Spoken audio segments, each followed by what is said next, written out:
Okay, good evening, everybody. On a Monday morning in May 1845, two ships, the Erebus and the Terror, set sail from Greenhithe, England, to chart a northwest passage to India and China. They departed with 134 crew members, commanded by Sir John Franklin, age 59, a decorated explorer famous for his previous journeys to the north. 3 years after setting out, Franklin and his 129 men, five of whom had been discharged and sent back home within 3 months, were missing. The British public and Franklin's wife, Lady Jane, held out hope that they were still alive, and the Admiralty dispatched its first search parties along the largely uncharted route that Franklin had followed. In 1850, three graves, two dated January and one April 1846, were discovered by American and British searchers on Beechy Island, an uninhabited speck less than 2 square miles in northeasternmost Canada. In the years since, the mystery of what happened to those men has inspired countless writers and artists. Wilkie Collins, Jules Verne, Mark Twain, and Margaret Atwood all wrote fiction based on the Franklin expedition.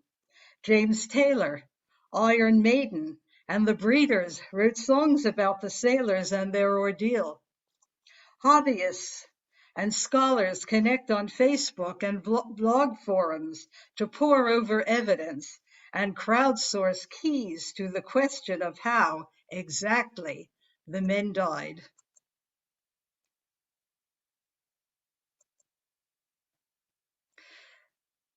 Our first member of the cast of characters is, of course, Sir John Franklin himself. He had a very varied and long career. By the time the expedition took place, he was 59 years old, which was generally reckoned too old for that sort of venture. He had fought in the Napoleonic Wars and the War of 1812, taking place in the famous Battle of New Orleans. He had led two previous expeditions into the Canadian Arctic, one of them on foot, with 20 men, 11 of whom died. And that didn't tell anybody anything. His wife, Lady Jane, who has become so famous for her dogged persistence in pursuing Franklin's and his fate, she was his second wife and was a friend of his first wife, who died at quite a young age. As I say, she devoted her life to finding the answers, but when she got them, they weren't the ones that she wanted.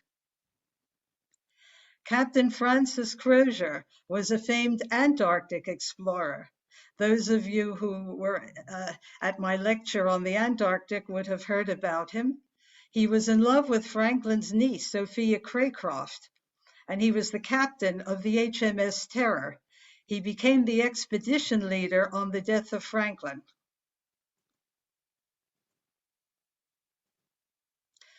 We have Captain James Fitzjames. He was the captain of the Erebus and was responsible for the magnetic research and recruitment of the crew.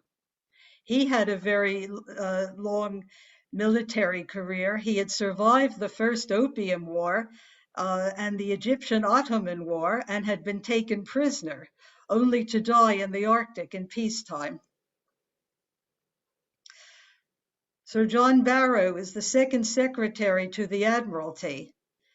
He believed that Arctic exploration was the rightful province of the British Navy, and he was responsible for dictating the terms of Franklin's brief, which were very rigid. Now, this gentleman lived long enough to be in the photographic era, so we have this very nice photo of him. We were talking about him last week, Sir Francis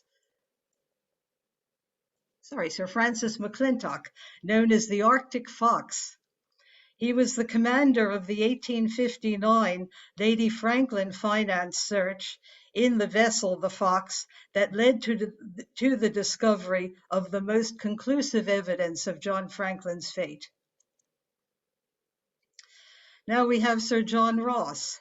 He led several earlier expeditions in search of the Northwest Passage and discovered the magnetic North Pole. He promised Franklin that should he not be heard of by 1850, he would go in search of him, and he kept that promise. His nephew, James Clark Ross, also mounted a recovery expedition, and he followed the exact same route that Franklin had been ordered to take by the Admiralty, and he very nearly met the same fate. Captain William Penny was a Scottish shipmaster, whaler, and Arctic explorer. His offer of assistance to the British Admiralty in planning the Franklin expedition was refused. In fact, there were two, as we will see, there were two classes of person that the Admiralty did not wish to pay any attention to. One was whaling captains, or people, seafarers who did this for a living on a commercial basis rather than people who were in the British Navy, and the indigenous population, which will come up later.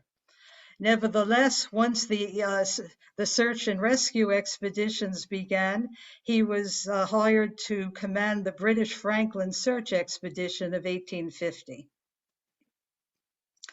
Dr. John Rae was a Scottish surgeon, surveyor, and Arctic explorer employed by the Hudson's Bay Company.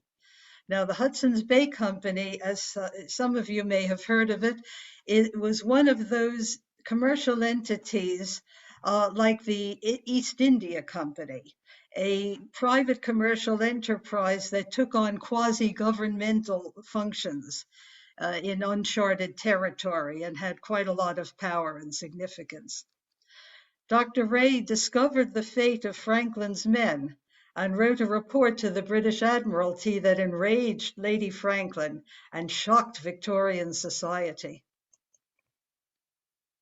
And now we have our old friend Roald Amundsen again. He, in addition to being the first man to the South Pole, he became the first man to successfully navigate the Northwest Passage in 1903.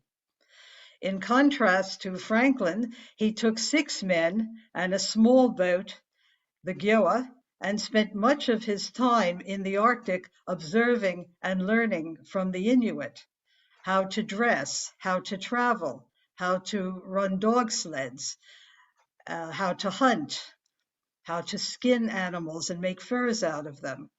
This knowledge was crucial to the success of his voyage to the South Pole. Now we have another fine Irishman, William Paddy Gibson. Now, even though he lived well into the photographic age, I couldn't find any photos of him, but this is his office for the Hudson's Bay Company, which is still standing. He was born in Kells, County Meath. He served in the British Army, the RIC, and the Royal Canadian Mounted Police. He became the trading post manager for the Hudson's Bay Company, and he found the remains of 7 of Franklin's men in 1931. And this is Louis Kamukak. He is an Inuit historian, the grandson of Paddy Gibson, and his research among the Inuit led to the finding of the Terror and the Erebus, which only happened a few years ago. He was convinced that he knew where Franklin's grave was, but he died before he could act on his theory. Okay, the voyage. What was the Northwest Passage? The quest for the Northwest Passage was one of the world's severest maritime challenges. The route is located 500 miles north of the Arctic Circle and less than 1,200 miles from the North Pole. It consists of a series of deep channels through Canada's Arctic archipelago, extending about 900 miles from east to west, from north of Baffin Island to the Beaufort Sea. Reaching the Northwest Passage from the Atlantic requires a hazardous voyage through a stream of tens of thousands of giant icebergs, which could rise up to 300 feet in height, constantly drifting south between Greenland and Baffin Island. The exit to the Pacific is equally formidable because the polar ice cap presses down on Alaska's shallow north coast much of the year and funnels masses of ice into the Bering Strait between Alaska and Siberia. So what was the motivation with such a perilous journey? What was the motivation? Well, I'll show you right here on these maps. You can see when the trade with China and India began in the late 15th century, the only way of getting from Europe was all the way down and around Cape Horn. So you see here you have the Arctic, and then you're going all the way down and around Cape Horn and up again. So you could see that there was a considerable motivation. Here's Norway, so that places you in Europe, a considerable motivation to be able to go from here to here. The first recorded expedition was in 1497, when Henry VII of England commissioned John Cabot to attempt the passage. John Cabot became the first European to visit the Arctic, but he did not make it all the way. Since then, just about every famous explorer, name brand explorer, Christopher Columbus, etc., had a crack at it. One of the most well-known people who tried it was Henry Hudson. He and his young son were cast adrift by a mutinous crew in 1611, when his discovery proved to be an icy trap instead of the route he sought. This very sad lithograph is of him and his son in the boat that they were thrown into and made to sail away. I included it because it's a sort of an interesting speculation. What would have happened if Franklin's men had decided, hey, this is a very dangerous undertaking, maybe we should really get rid of you and go home? Okay, an important element in Franklin's expedition, his brief and what went wrong, is something called the myth of the open polar sea. There was a strong belief, backed by absolutely no evidence whatsoever, that the North Pole was surrounded by a warm sea rather than thick ice, and that if you made your way through the various passages, you would wind up in this very nice and peaceful lake-like warm sea. This is based on the observation of Norway's Arctic coast, where the temperature was moderated by the presence of the Gulf Stream. This, of course, was not the case in the Arctic. Nevertheless, because of this belief, if you read Franklin's brief from the Admiralty, it makes it sound like a walk in the park. He said it shouldn't take you very long to get through the ice, and then maybe one winter or so, and then you'll be at the open polar sea. Setting sail. On a Monday morning in 1845, the two ships set out from Greenhithe. The ships themselves are sort of major characters in the play.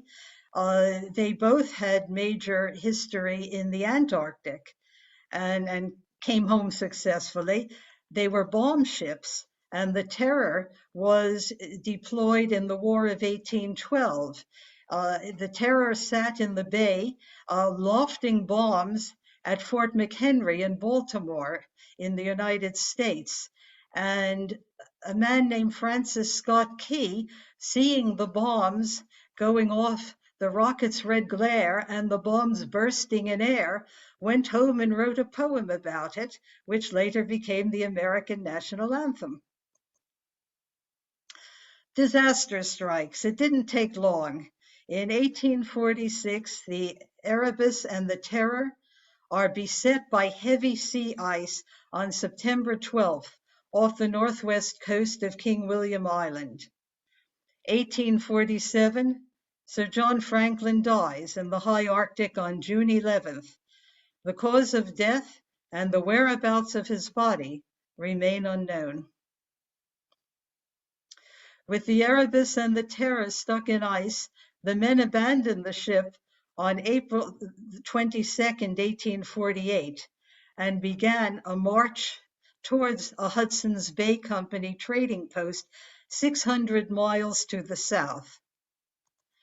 They dragged a boat, a load of provisions, and a puzzling assortment of bric-a-brac, which we know about because they were found scattered over their pathway and in the hands of various Inuits through the years.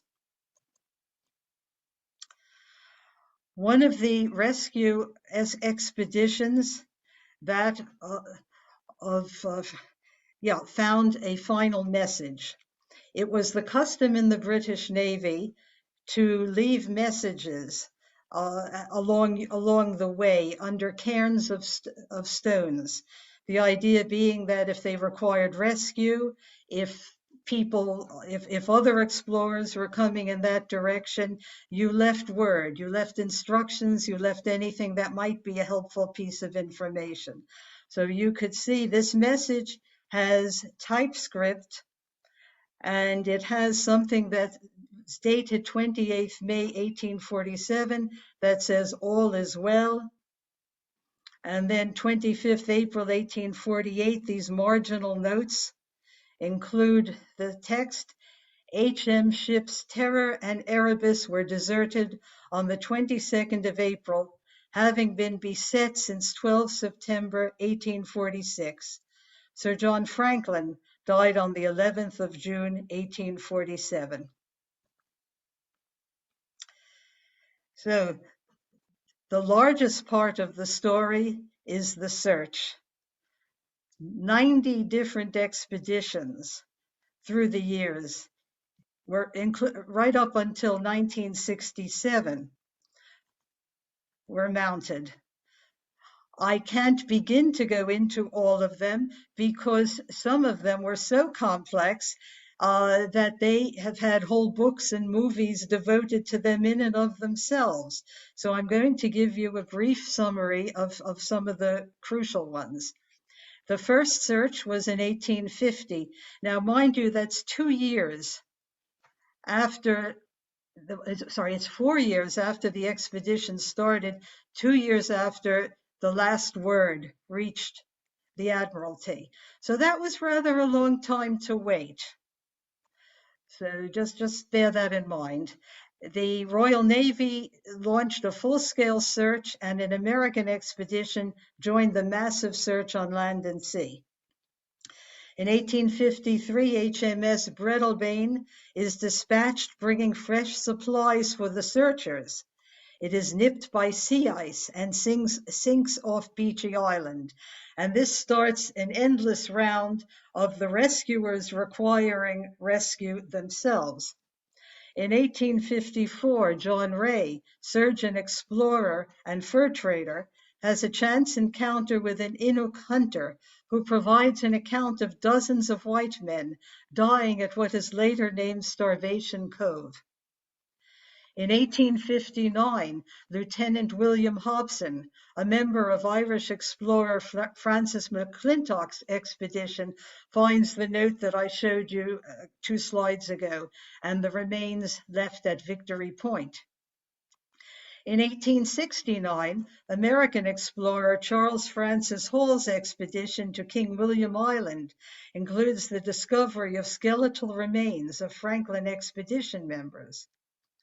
And in 1966, Louis Kemukac hears stories from his great-grandmother that sets him on a lifelong search for Sir John Franklin's grave. His research among the Inuit led to the discovery of the Erebus in 2014 and the Terror in 2016. Now, here is a point that I think needs to be made, and it's not brought up in most discussions of the Franklin expedition. As you may know, all of these expeditions, whether they were in the Antarctic or the Arctic, were also for the point of charting, making charts and maps. And it was the practice to name everything that you saw after either a benefactor of your journey or some well-known explorer, out of respect for some famous explorer, someone in your own expedition, someone, a predecessor of yours that you respected. So you can see here's Hudson Bay, named after Henry Hudson. Here's Chesterfield Inlet, Churchill River, Nelson River. Now, the effect of this was to make these areas completely unknowable, because we're talking about a great big expanse of ice and snow with no landmarks. The Inuit place names, on the other hand, which were replaced, describe physical or cultural features in the landscape. Across the territory, examples and variations include, and I'm not going to try and pronounce these, words for Big Island and Big Lake, as well as names which describe fishing lakes and rivers and tidal pools, for example, where the char go to digest their food, where the walrus hauls oats, where spring camping areas where we go seal hunting, caribou hunting areas, hazardous areas where there are rough currents, as well as a multitude of other illustrative names. So picture it, you have these fellows traipsing across the Arctic, changing the names of everything, and then they go round to the Inuit and say, okay, have you seen these blokes? And the Inuit have no idea what these new place names are, and they mean absolutely nothing to them. So in a way, the searchers sabotaged their own efforts when this happened. Okay, one expedition that has had many books and even a movie made about it is the Resolute, the HMS Resolute. I'm bringing it up for a reason that you'll see. It is one of 7 Royal Navy ships dispatched to find Franklin and his men between 1850 and 1854. And it's the expedition that found traces of Franklin's first winter camp on Beechy Island. Now, that's an interesting one. If you want to look that up, you'll see there were 3 graves there, and the bodies were found in incredibly good condition. They were like mummified in the ice. You could see pictures of them, which I'm not going to show you. I think you need to want to see that for yourself. The ship, in the course of its activities in 1853, rescued Captain McClure and the crew of the HMS Investigator, which had been frozen in the ice since 1850. That was one of the ships sent to find Franklin.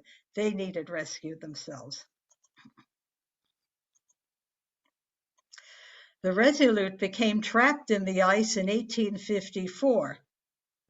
The men abandoned ship and were taken on board 2 of the other searching vessels, being lucky enough that they were nearby. On the 10th of September, 1855, the Resolute was found adrift by the American whaling ship, the George Henry, which was captained by James Beddington of Groton, Connecticut, in an ice floe off of Baffin Island. She had traveled 1,200 miles unmanned. This is significant because many people believe that the Terror and the Erebus did the same thing. They traveled quite a distance once the men had abandoned it, and there's a school of thought that believes that if the men had only stayed on it, they would have ended up safe and well. It's only speculation, but 1,200 miles of unmanned ship, and it was found in perfect condition. So it's worth noting. Now, here's something else about the HMS Resolute. It was repaired and returned to England as a goodwill gesture by the United States government. Queen Victoria sponsored a competition to design a desk which could be sent to the American president in gratitude. And this desk resides in the Oval Office of the White House to this day. And here's the famous photograph of John F. Kennedy and his little son peeking out from underneath it. That's the desk that was made out of the Resolute. Okay, our next act has to do with the findings, what people actually discovered. Dr. John Ray and the Inuit. I love this picture of John Ray. You could see he's in proper Arctic gear, furs and muckluck boots, but he's wearing his tam o' shanter as a proper Scotsman.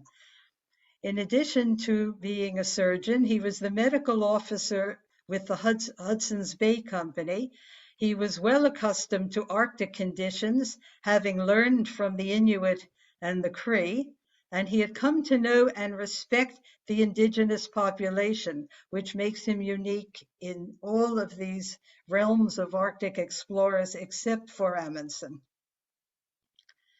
Between 1847 and 1854, John Ray led 4 overland search expeditions, each consisting of a small party of hardened and hand-picked Hudson's Bay men. In April 1854, after 7 years of searching, in which he had traveled over 10,000 miles by foot and snowshoe, dog sled, or small boat, Ray found the answer to the fate of Franklin. At Cape Pelly on the Boothia Peninsula, an Inuit hunter wearing a gold naval hatband told Ray the story. 4 winters before, he was told, other Inuit had found 40 to 50 white men starved to death 10 to 12 days' walk away. The hat he was wearing was proof. 3 weeks later, Ray met other Inuit with other relics, including a small silver plate stamped Sir John Franklin, who confirmed the story. The following winter, the Inuit found 30 corpses, some in a tent, some in a boat, and evidence of cannibalism. John Ray returned to England and made a report to the Admiralty. He wrote as delicately and as tactfully as he could, but the tale that he had to tell was a terrible one. From the mutilated state of many of the bodies and the contents of the kettles, it is evident that our wretched countrymen had been driven to the last dread alternative as a means of sustaining life. A few of the unfortunate men must have survived until the arrival of the wildfowl, say until the end of May, as shots were heard and fresh bones and feathers of geese were noted near the scene of the sad event. Now, Dr. Ray never meant this to be for the eyes of anybody except the Admiralty. However, the Times of London got a hold of it and published it, and there was outrage. Among the most vocal was Charles Dickens, who dismissed the Inuit testimony as the wild tales of a herd of savages. And he said no British sailor would or could, in any extremity of hunger, alleviate the pains of starvation by this horrible means. Lady Franklin, who had offered a £20,000 reward, which is an enormous sum of money for those days, vigorously lobbied the Admiralty not to give John Ray the reward money. And when she did not succeed, she worked to sully Ray's reputation, which she succeeded in doing, and it's only in the last number of years that people have taken up his cause, and he is getting the recognition and honor that he very richly deserves. Now, here's something quite nice. It's not in the direct line of my talk, but there's so little about this that's kind of nice. I thought I would include this. Tagak Curley, the Inuit leader known as the Nelson Mandela of the North, a few years ago entertained Gerald Dickens, who is the great-great-grandson of Charles Dickens. and Gerald apologized to him for the vicious lie with which the Inuit people have been smeared for more than 150 years. This particular lie was that it was the Inuits who killed Franklin and his men, which Dickens had gone on to say in his article refuting John Ray's testimony. Okay. The indictment of the expedition and its planning, its execution is this. The tragedy of the Franklin expedition is the utter helplessness of the men after they had been trapped in the ice, and the inability of the search and rescue parties to find and help them. The desperate survivors had long resorted to cannibalism and died before any party reached them. After having wintered for 1.5 years, the scurvy-weakened expedition went south and suffered an icy death in their obviously futile and hopeless attempt to move 1,000 miles pulling heavy sledges that had been packed with boats and equipment, but only barely enough food to cover about 2/5 of the journey. In other words, they hadn't been briefed or taught anything about survival in the North. And that's what happened to them. Okay, so they all died, right? Well, legend has it that a man matching Francis Crozier's description died on Marble Island on the northwest side of Hudson's Bay. In 1937, a priest met a very elderly Inuit man who appeared to be European. The man told him a story that his father, as well as another white man, had actually come from a big ship that was wrecked in the ice. Those 2 white men had lived with the Inuits and died with them at Baker Lake. So there's a possibility that Crozier did survive and spent the rest of his days there, where he may have had descendants. Recent developments, and some of them are very recent indeed. In 2014, the shipwreck of HMS Erebus was discovered by Parks Canada, a private company, in collaboration with Inuit communities. This and the discovery in 2016 of HMS Terror mark 2 of the most important archaeological finds in recent history. The Parks people have put up some tremendously good videos about this, by the way, on YouTube. If you Google Discovery or Parks Canada, you'll find them. They're very worth watching. In 2016, the Arctic Research Foundation announced that the wreck of HMS Terror had been found in Nunavut's Terror Bay off the southwest coast of King William Island. Both of these discoveries were indebted to Louis Kamucock's extensive research amongst the Inuit community. On May 5th of just this past year, this year, I should say, May 5th, 2021, there was a headline in the New York Times. His ship disappeared in the Arctic 176 years ago. John Gregory, the ship's engineer, and this is a reconstruction of forensic anthropologists of his face from his skull. Recently, Gregory's DNA and a sample from a descendant of his born in 1982 were matched, making him the first expedition member whose remains have been positively identified through DNA and genealogical analysis. This Associated Press item occurred just last Friday, the 28th. Mass grave found at residential school. The remains of 215 children, some as young as 3 years old, have been found buried on the site of what was once Canada's largest Indigenous residential school. Okay, what has this to do with Franklin?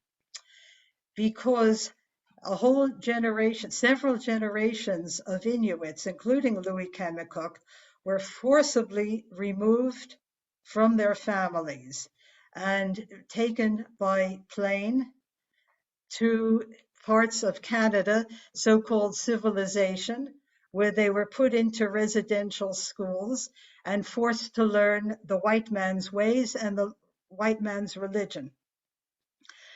The effect that this had was to cut off the rich Inuit oral tradition, which had gone down for hundreds and hundreds of years, and again making the search for Franklin and his men that much more difficult. What Louis Kemmikuk did was he traveled the length and breadth of the Arctic area, finding the Inuit remaining and asking them about their family traditions, finding as much of the old oral history and putting it back together, the broken chain he put back together again.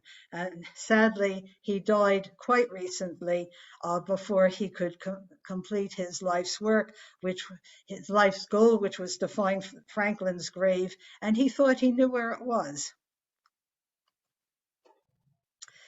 So I will finish with this quote, which I think is very apt. When science and pushing the boundaries fall out of favor, Sir John Franklin is regarded as a fool. When cynical politics is the problem with the world, Franklin is seen as a wise man, pushing the limits of the wilderness, while cloistered lords of the Admiralty and their backstabbing friends are to blame for the catastrophe. One truth is eternal. Royal Navy prejudice toward indigenous people helped doom the Franklin expedition, and the arrogant disregard for Inuit knowledge prolonged efforts to find out what happened to Sir John Franklin and the men he led to their deaths. Wow. A very sad, but Janie Mac, a huge mystery. Huge mystery. Can I ask people to unmute themselves for a moment just to show your appreciation? Thank you. Fantastic, fantastic, Beverly. Such an amount of research in that too. It was only a tiny fraction of what there is to find out. I tried to confine myself to those things that I thought would be new to people, but there's huge quantities of material that I didn't go into. You could probably spend a lifetime investigating it. Wow. For you now, from all of the different elements of that, which for you is the piece that jumps out as the most pertinent or poignant? The Inuit. I'm not one of those people who goes around saying, oh, yes, everybody's been mean to the Indians or this one or that one. So I was absolutely, and maybe I should be, but I was absolutely floored by what I learned about the treatment of the Inuit by the Canadian government, which continues to the present day, by the way. I won't go into too many details, but in addition to taking away the children, they rousted the villagers from their homes and relocated them to their own chosen locations, i.e. the government's chosen locations, and made them live in houses that were entirely unsuited for the purpose. They weren't warm, they weren't dry, and the government sold it to them for $100 a house. Now, we're talking about a community that doesn't have cash. $100 was a spectacular sum of money to live in a place that was completely unsuited for its purpose. So I kept finding out things like this. Even as recently in 1967, the Canadian government sent the army in to find Franklin's grave. But part of their brief was, do not talk to the Inuits. So that, I would say that that's really it. That because it's almost in none of the books. Even the up-to-date books that are, you know, more modern in their outlook, even most of them don't include this. So I guess that's what really got to me to a very large extent. But there was one thing, let me say something positive. I got to like Franklin a lot better than I ever did once I started researching him. Among other things, I found out that he packed on board the educational materials so that he could teach the men to read, because most of the sailors of that era would have been illiterate. So it was his plan while they were away and wintering in the Arctic to teach them to read. And I thought that was a really lovely thing. Mm, mm.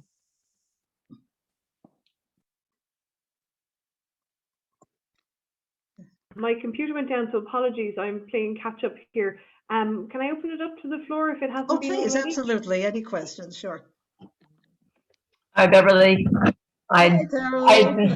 I'd known bits and pieces of the story just recently, but to have it presented in such a comprehensive manner was really wonderful. Thank you so much. Thank you, Carol. I'm really curious as to how these notes that the various captains and crew left behind survived. You said that they were put under a They were stones. They stone. were under a stone cairn. It's the same sort of thing. If you remember my talk about the Antarctic, it was exactly the same thing that was marking Scott's grave, a cairn of stones. Actually, Okay. that's another factor I'll just quick mention. The Inuits did not bury people. If somebody died, they just left them out in the elements to be consumed, to go back to the elements, to be eaten by animals. So they did not know what a grave was. So that's another thing that became a lack of communication between them and the Europeans. They said, "Hey guys, have you seen any graves?" They didn't know what a grave was. Yeah. They had enough respect to leave these cairns, the stones alone. They No, didn't. actually, they didn't. I wish I could No. say that's the case. They didn't. They were actually afraid of them. At a Wow. certain point, they viewed the men who came stumbling off of that ship. By the time they got to where there were people, they were in such a condition that the Mm, Inuit, without, I think, being too criticized, thought they were evil spirits. mhm. Oh no, I'm So not surprised. they really didn't want to go near anything to do with them. Yeah. Yeah, yeah. To have that paperwork survive is just amazing. You Yes, know. yes, that's true. Yeah, yeah. Yeah. Carol, Thank you. Catherine Stafford has her hand up. Yes, yes, Catherine. Yeah. You have to unmute yourself, Catherine. Yeah. Yeah, just before I ask my question, just with regard to the cairns and keeping the messages, for those of us who watched the series, it seemed that they were put into brass cylinders. That's what. Right. Yeah. Get that. Could Thank you you, try Catherine. again? You're right about that. Absolutely. Yeah. Do you have a question as well? Yeah. Sorry, I can't hear you, Beverly. Oh, do Okay. you have a I'll go. question? Do you have a question as well? Yeah. No, I was just, but the wretched person who talks to you from your computer was talking to me. That's why I couldn't hear you.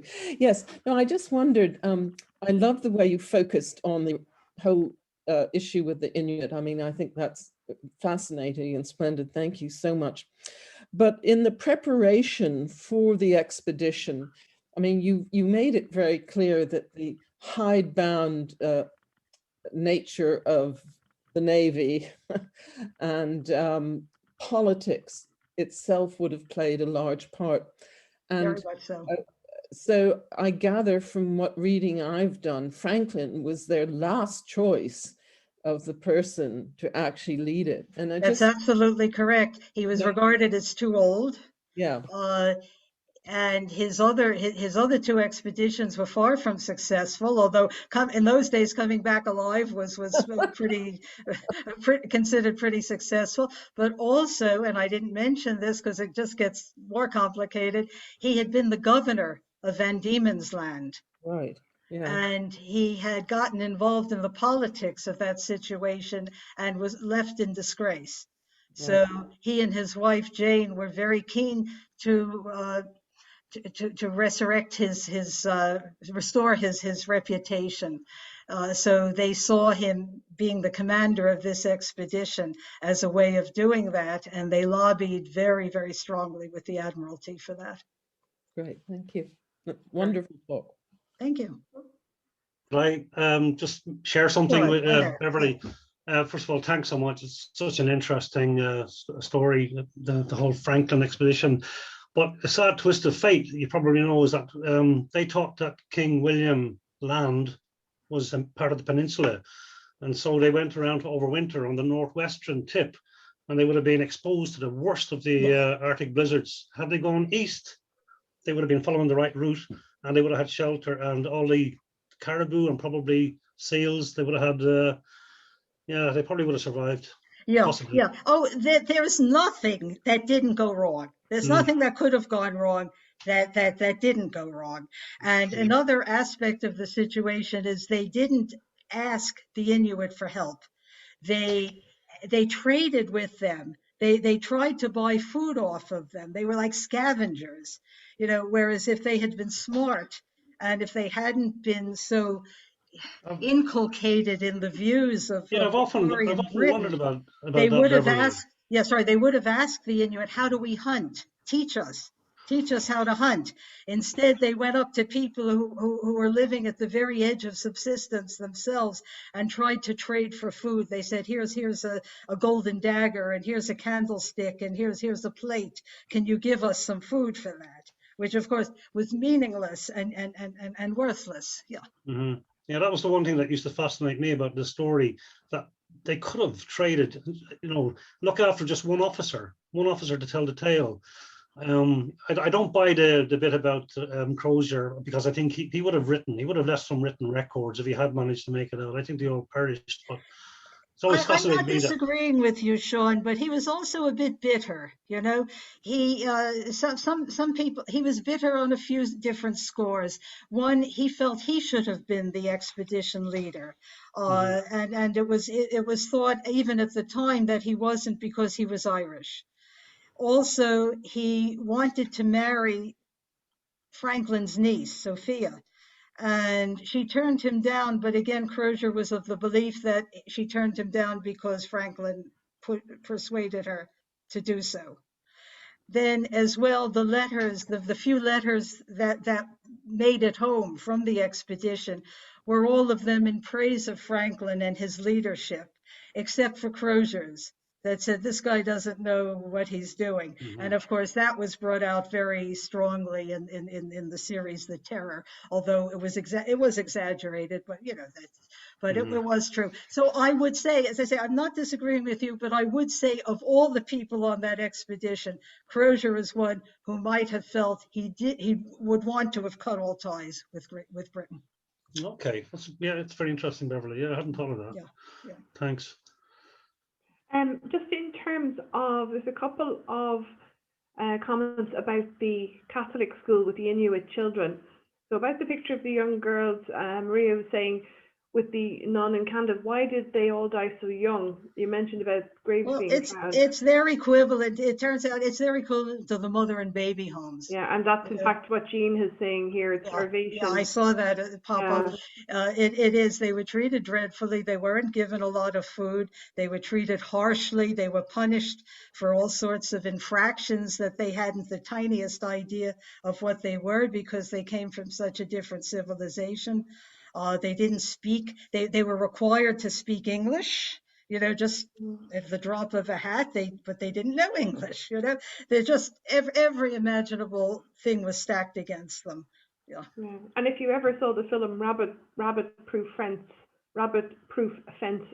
about Australia and the Aboriginal children, same thing. It seemed to be a cultural indoctrination of children. Yeah, except it wasn't as cold. Yeah, true. So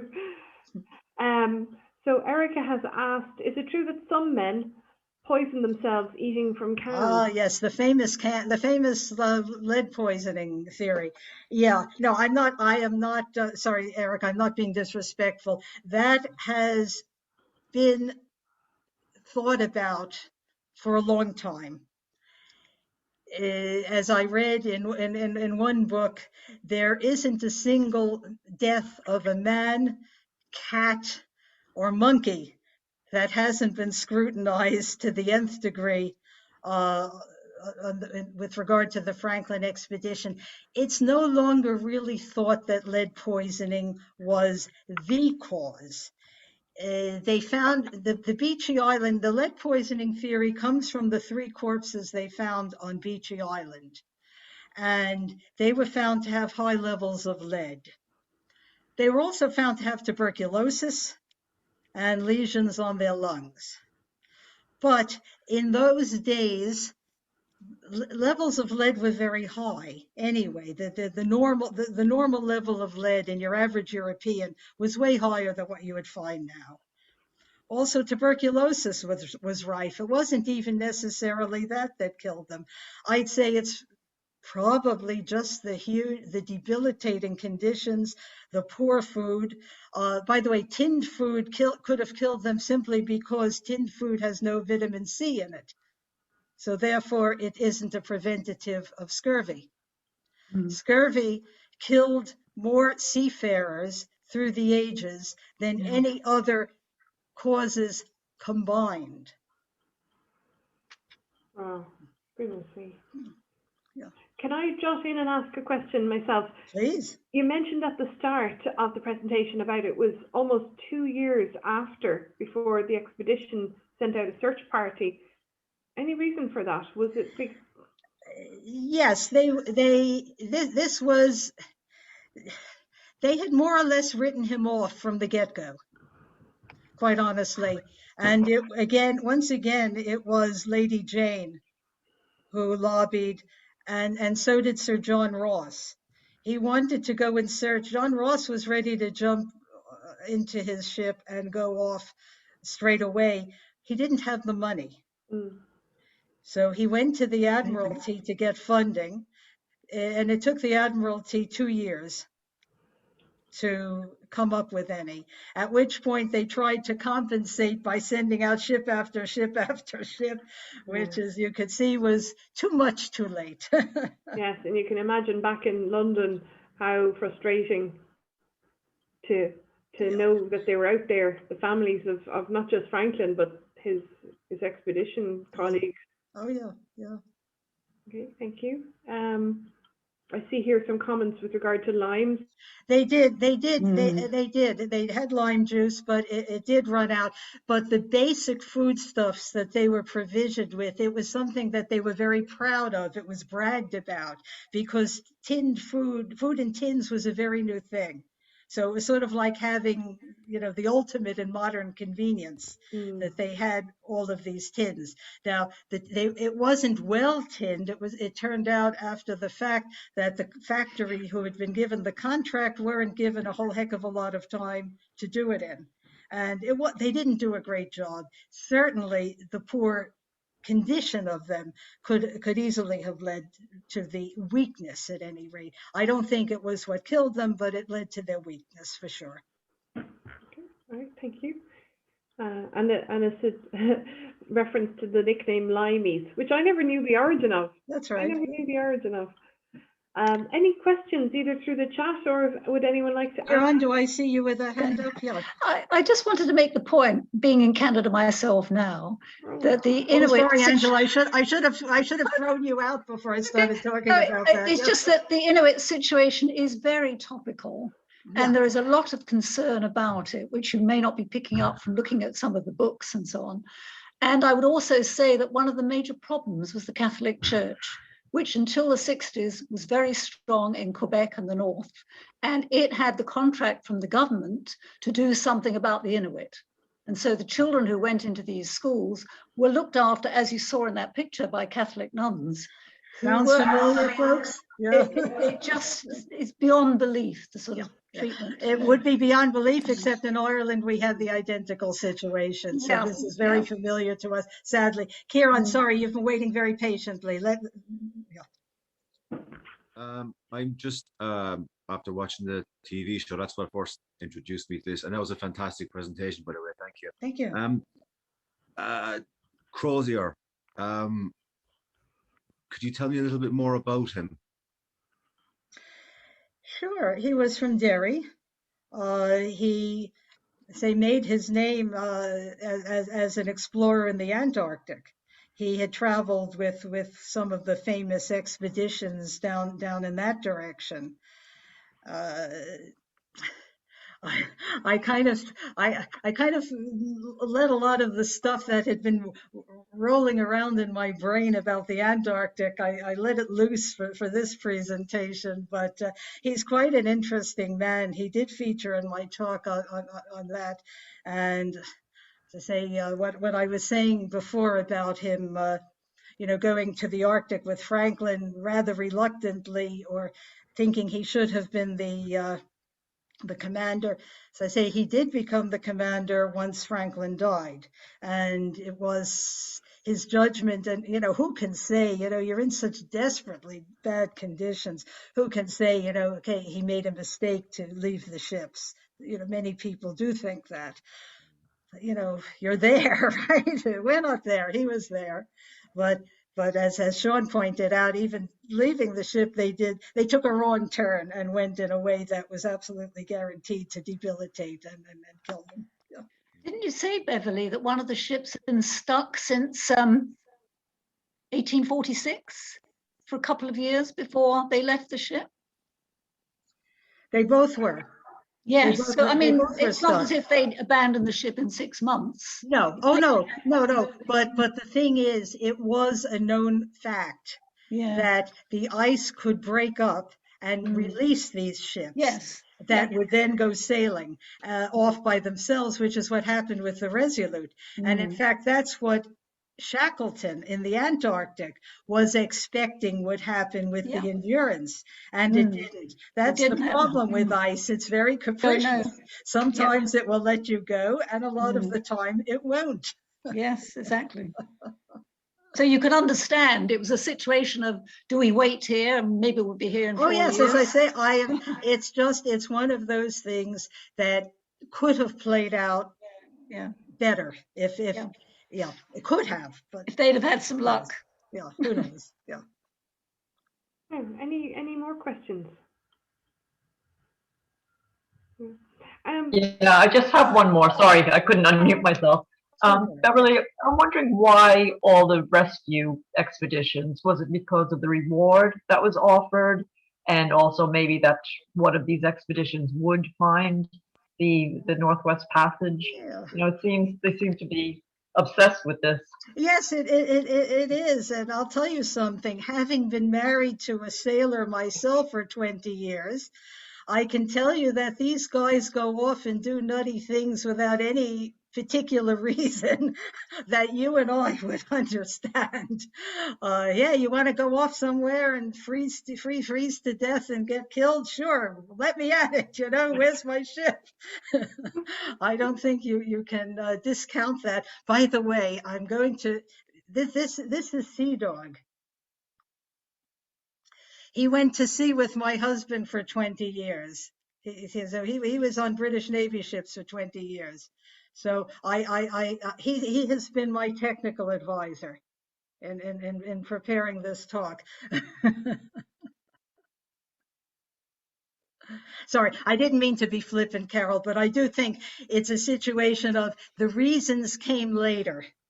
I think Beverly, up until probably the Malaysia flight MH370, it was the biggest land and sea search ever conducted in the world. Absolutely, it was. And Lady Franklin obviously had a big part to play, pushing, a bit her agenda. Well, at a certain point, when the Admiralty gave up, she started financing the expeditions herself.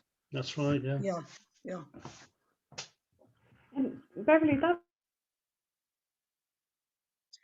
Sorry, Chris, you're frozen. Oh, sorry. Can you hear You're me? back. You're back. Yeah. My internet is not great tonight. That elderly man that the priest met, Yes. who was from European descent, I'm presuming even if he wasn't from that expedition, there was other countries seeking to map it. Yes, actually, I think easily he could have been one of the offspring of the Irish bloke from the Hudson Bay Company, because he was well known as a bit of a boyo all over the Arctic, consorting with the Inuit. I think it's very possible that it was his progeny that was involved. Or a whale, Yeah. or as Sean points out, a whaler's son, absolutely. The French also. The French lived in those regions on very different terms to the British. They would burrow in and go native. They didn't have the same fastidiousness about consorting with the natives that the British did. So it could easily have been a French trapper or someone like that. Yeah, well, they were there in the 17th century, the voyageurs, so they had a much longer track record. And actually, Angela, when did the French move out of Canada? Because you were saying about, the Catholic Church being strong in Quebec to the 60s. I'm embarrassed to say I don't know when it became less, when the French stepped away. How do you mean stepped away? As in, well, after the war was won and Britain took over the territory, right. They allowed the French in Quebec to retain.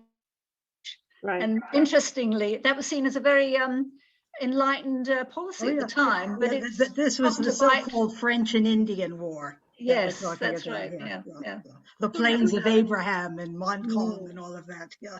But anyway, so the current situation is that Quebec sees themselves as the first inhabitants, forgetting all about the Inuit and the other indigenous peoples.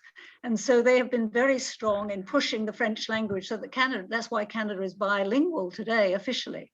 Yes, that's what caused my confusion, because I knew it was not a French territory, but the fact that the French identity has remained so strong, whereas in a lot of places, like Ireland and the Irish language, you kind of think maybe it had been sort of decreased, but it seems to be strong. But as you say, you've a pocket of resistance nearly. Well, yes, it's really quite interesting. When I first came to Canada, I found it amusing in a way, because the Anglos don't speak French very well. And they have to give presentations if they work for the government at various government conferences. When they stand up and speak this French, it's just extraordinarily funny. You really think they're sort of almost taking the mickey in a way. Whereas the French are very good at speaking English, because there's so many English language programs on the television and so on. So they Angela, really have an advantage. Angela, dear, I'm going to beg your pardon just for a moment, because I want to see if anyone else has a question. Sure. Yeah. Sorry, apologies. I took you off on a tangent, Beverly. No. Angela's a great person. I love hearing what she has to say about things, but I also want to see, does anyone else have a question for me? Yeah. Yes. I see the comment about the Inuit wives. My goodness me. Yes. Well, among all other things, it helped keep you warm at night, right?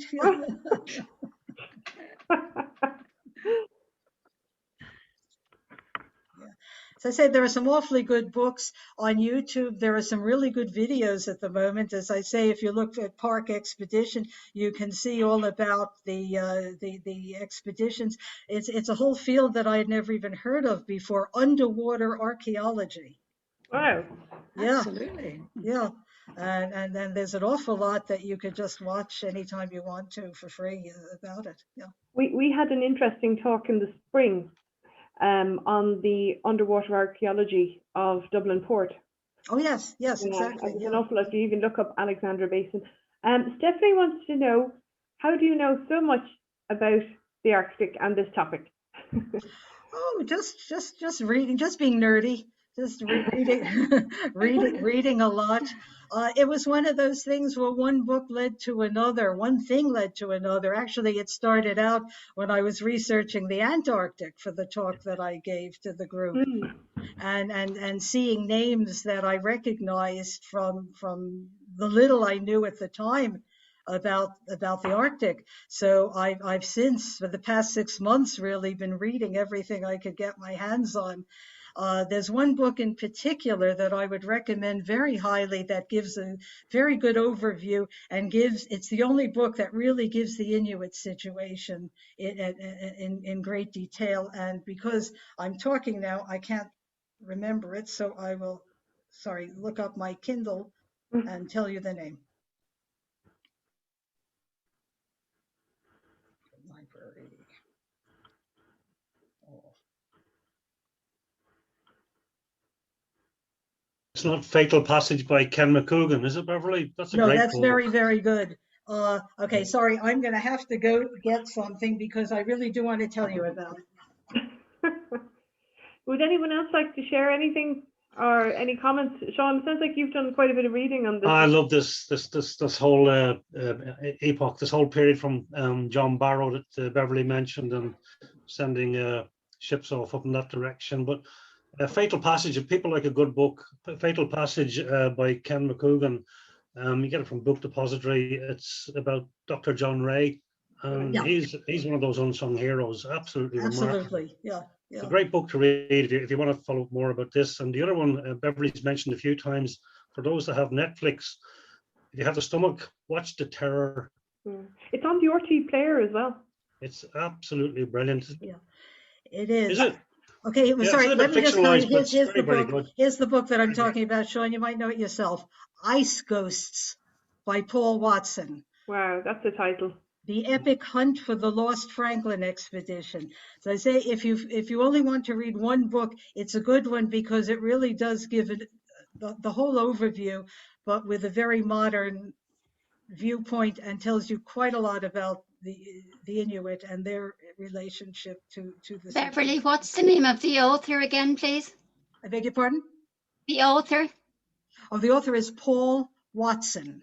Watson. He's a Pulitzer Prize winning Canadian photojournalist. Okay, thank you. Yes. And can I also ask you, what's your opinion on The Terror? I watched the first 2 episodes and then decided that I didn't want to be unduly influenced in my preparation for this talk. I thought it was very good. And Okay. one of the things about it that I read is that they used native actors. Good. One of the very few things, mainstream professional productions that has done so. I plan to finish watching it now that I can let it fill my head with images and ideas. Yeah. You see, Michael Palin has also written a book on the whole scenario. If you wanted another one. I took a look at it and didn't think much of it, truth to tell, but other people may feel entertainment than fact, Beverly. Yeah, I think my problems with Michael Palin and his travel logs, whether they're on TV or written, is that to me they're all about Michael Palin. And he's standing in front of some backdrop, which is this place or that place or the other place. But ultimately, they're about Michael Palin. Oh, no, actually met him once. No, he's nice, Beverly. I'm just saying my opinion. I'm not saying everybody loves him to pieces. Yeah, no, I think he's genuine. Yeah. Beverly, I have to go. So I just want to say what a terrific presentation it was. Well, thank you very much, Angela. I'll see you Friday, probably. Yes, right? yes. Yeah, see you Friday. Thank you. Bye-bye. Bye. See you, Angela. Thanks for joining Thank us. you. Beverly, a quick question for you, if I may. You showed the reconstruction, the facial reconstruction of the ship's engineer. Yeah. Based on the skull. So without being too gruesome, did they gather up what they found and brought it back to Britain, or? Yes. Yeah, a lot of the remains have been brought back to Britain. There've been there's been a reasonable quantity of skeletal remains found through the years, and most of it's been brought back. This for burial or analysis in museums, or?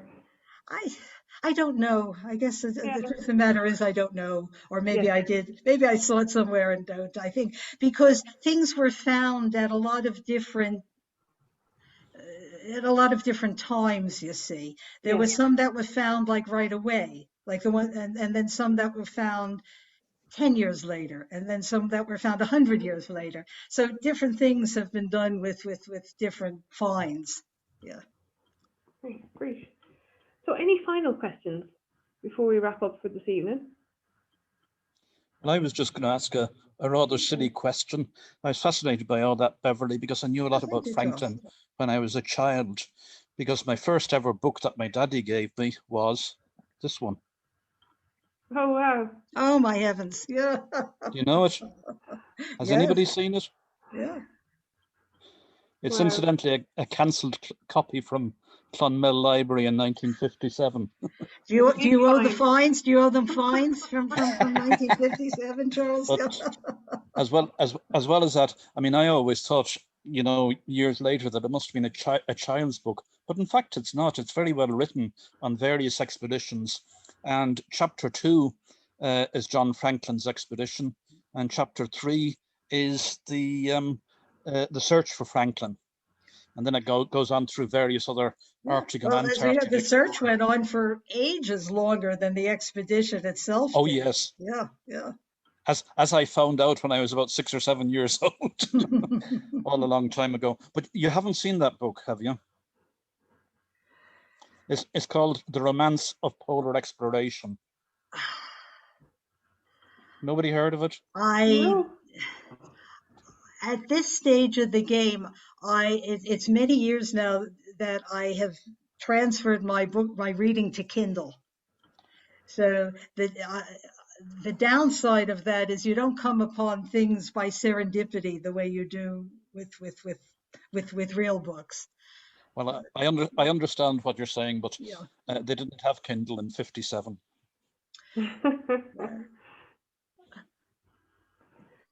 But, oh yeah, sorry, there's just one other thing I want to mention if people are interested in finding out. I just want to see if I could find the name. Just while Beverly's looking that up, I'm sure she can hear the compliments that have come through the chat, and one that we'll all echo, which is, when are you doing your next talk, Beverly? Oh, you tell me, Christine, anytime you say. Oh my, that we've had you at least three times now, and I think each time they've gone down so well, and that's just a mark to the amount of work you put in preparing them as well, and the delivery, of course. Okay, here's something I came upon, and I couldn't figure out how to fit it in. Sean undoubtedly knows about this. There's a character in this whole story called Wheezy the Ghost. Wow. Where she was the daughter of a sea captain, or a shipbuilder named William Coppin. And William Coppin got in touch with Lady Franklin to tell her that his dead daughter was coming back and telling him where to find Franklin and his ships. I have seen the sheets of paper. Theoretically, there was a seance, or William Coppin, or a medium, wrote down what Wheezy was saying, Louisa Coppin, known as Wheezy. And I've seen a facsimile of the page written down in the seance. The notes can be interpreted in a whole lot of different ways, but if you interpret it in one way, it actually does locate the ships. So there's a heavy supernatural element to this whole story, which I really didn't get into. But if it's something of interest, the world's authority on it is an Irish historian named Dr. Shane McCorristine. And you can hear him talking about it again on YouTube. What I can do, I'll put up some of these references on the page in the chat about this event tomorrow. I'll put up some of these references. But he has written a book. Wait a sec. Here we go. The Spectral Arctic: A History of Dreams and Ghosts in Polar Exploration. Oh. Yeah. As I say, That's not an angle I expected. I didn't even touch that aspect of the thing because I couldn't, but it's worth looking at. Great, goodness me, there certainly has been a lot of angles to it. Okay, so I think we'll draw to a close. And again, you were busy hunting for that, so possibly didn't hear the compliments.